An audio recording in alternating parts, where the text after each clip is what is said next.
크립토토마토 인사를 드리고 있습니다. 오늘도 나온 정보가 굉장히 적기 때문에 짧은 영상이 될 것 같습니다.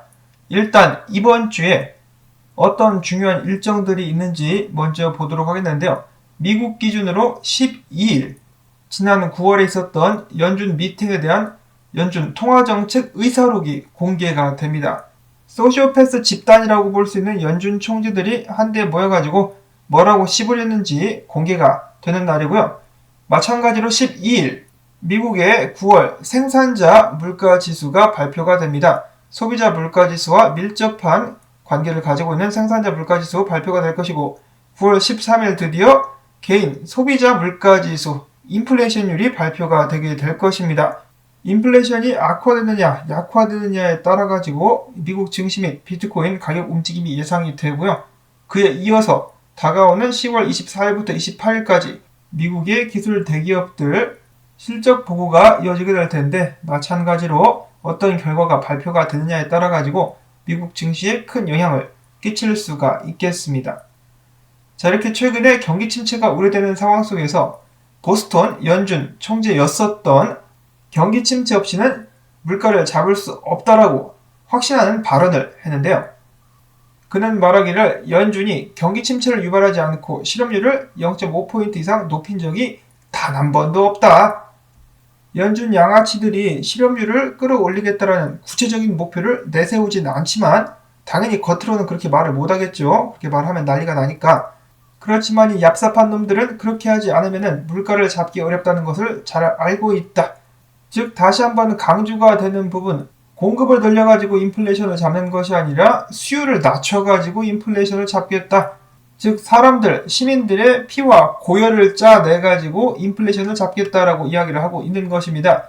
실업률이 높아지는 과정 속에서 많은 회사들이 도산하게 될 것이고 많은 개인들 및 가정들이 엄청나게 큰 고통을 겪게 될 것인데 자, 과연 누구를 위한 인플레이션 잡기인가? 미국 정치권을 위한 것이겠죠. 바이든이를 위한 인플레이션 잡기, 개돼지를 잡아서 이 중간선거에 힘을 써보겠다라고 이야기를 하고 있는 연준.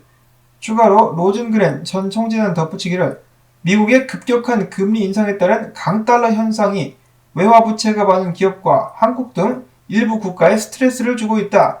특히나 각국이 뒤따라서 금리를 올리더라도 시차가 발생하는 만큼 미국보다 심한 경기 둔화를 경험할 수 있다. 특히 영국을 포함한 유럽 같은 경우는 지금 당장 뒤지게 생겼다라고 이야기를 하는 것이죠.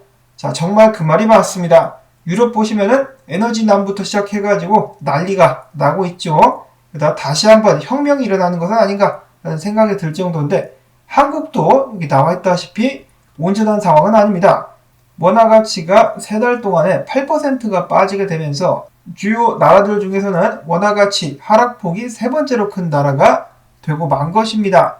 미국 달러 대비 각국의 이 통화 움직임을 나타낸 차트를 보도록 하겠는데요. 이 통계를 보도록 하겠는데 브라질 헤알, 러시아 루블, 멕시코 페소, 칠레 페소 같은 경우는 달러 대비해서 오히려 강세를 보이고 있는 반면 다른 나라들은 약세를 보여주고 있죠.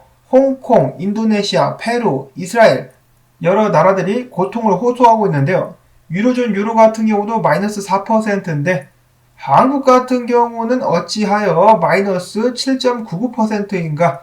한국보다 더 가치가 크게 떨어진 나라들은 뉴질랜드와 아르헨티나 정도를 들 수가 있다고 합니다. 강달러 때문에 한국도 괴로운 상황이다.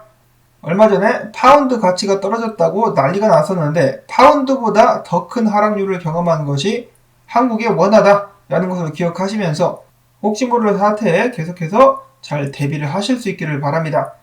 다음으로는 모건 크릭의 CEO인 마크 유스코 같은데요. 이름은 나와있지 않은데 아마 다음 반감기 전까지 비트코인이 10만 달러까지 갈 수 있을 것이다 라는 희망 회로를 돌리면서 제2의 플랜 B가 아니냐라는 비웃음을 사기도 했었다라고 하는데요. 어제 말씀드린 이 고래 같은 경우는 신비로운 고래로서 9월 중순 이후에만 약 비트코인 5,000개를 추매를 하는 모습을 보였었다라고 합니다.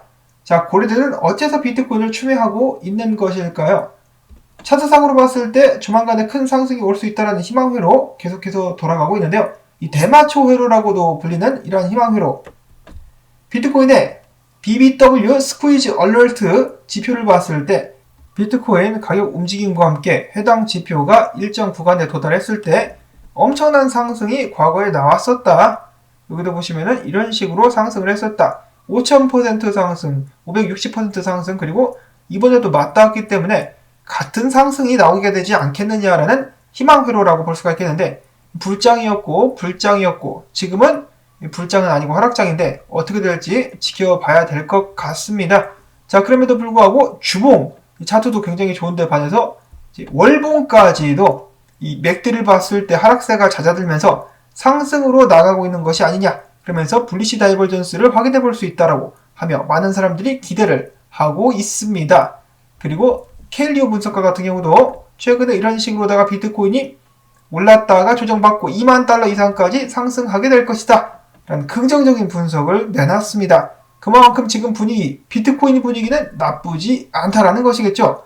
자, 그렇지만 기억해야 할 것, 이번 주에 연준 의사록 공개 및 인플레이션율이 발표가 됐을 때 그 결과에 따라서 미국 증시나 비트코인이 크게 반응할 수 있다는 점을 명심해야 될 것 같습니다.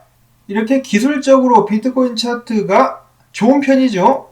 이제 그동안에 많은 하락을 하긴 했었지만은 반등을 노려볼 수 있는 기회로 보여지는 차트가 기술적으로 그려지고 있는 상황에서 좋은 소식이 나와준다. 그러면은 강한 상승 한번 기대를 해볼 수 있을 것 같습니다. 희망회로 또 돌린다. 맞습니다. 희망회로 또 돌아가는데 전제 조건이 있다라고 말씀을 드렸죠. CPI 넘버가 괜찮게 나와줘야 된다.